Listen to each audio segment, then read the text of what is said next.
The plastic crisis, beyond recycling. For decades, the global conversation regarding plastic pollution has focused primarily on visible litter, such as plastic bottles and bags floating in our oceans. While recycling programs have been implemented to manage this waste, many scientists argue that they are insufficient to tackle the true depth of the crisis.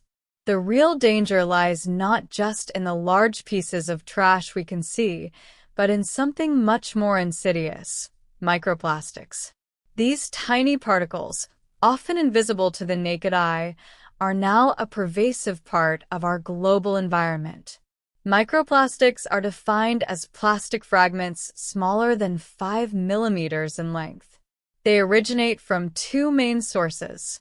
Primary microplastics are intentionally manufactured for use in products, such as the microbads found in some exfoliating soaps and toothpastes. Secondary microplastics, on the other hand, result from the gradual degradation of larger plastic items.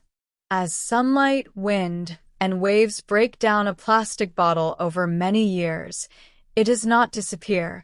Instead, it simply fragments into millions of microscopic pieces that are nearly impossible to clean up.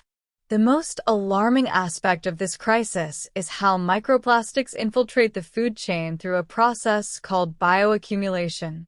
The cycle begins at the lowest level of the ecosystem, where small organisms like plankton mistake these tiny particles for food.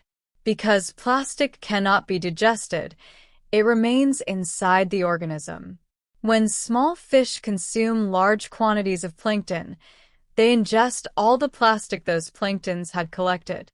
As larger predators eat the smaller fish, the concentration of plastic and associated toxins increases, eventually reaching top-level predators, including humans.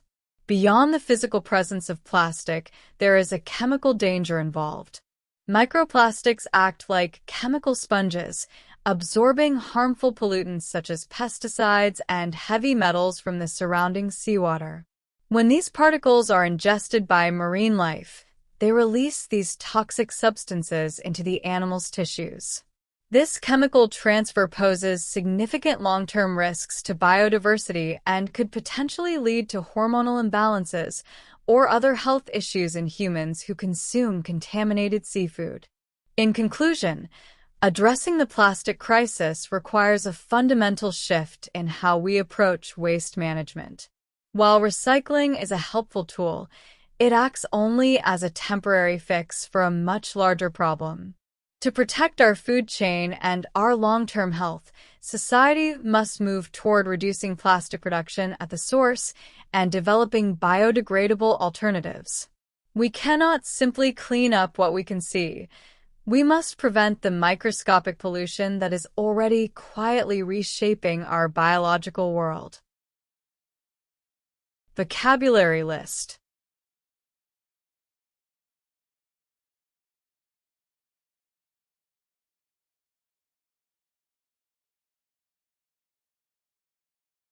Questions.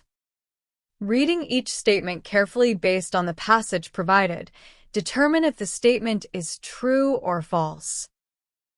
1. The author believes that recycling programs are the complete solution to the global plastic crisis. 2. Microplastics can be created when larger pieces of plastic break down due to environmental factors. 3. Primary microplastics are small particles that are intentionally made for specific products like soaps. 4. The process of bioaccumulation describes how plastic disappears as it moves up the food chain.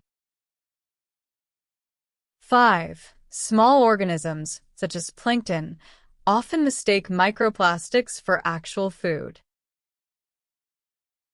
6. The concentration of toxins generally decreases as you move from small fish to larger predators. 7. Microplastics have the ability to absorb dangerous chemicals from the ocean water. 8. One of the main concerns regarding microplastics is their potential impact on human health through seafood consumption. 9. The passage suggests that microplastics are easy to remove from the ocean because they are so small.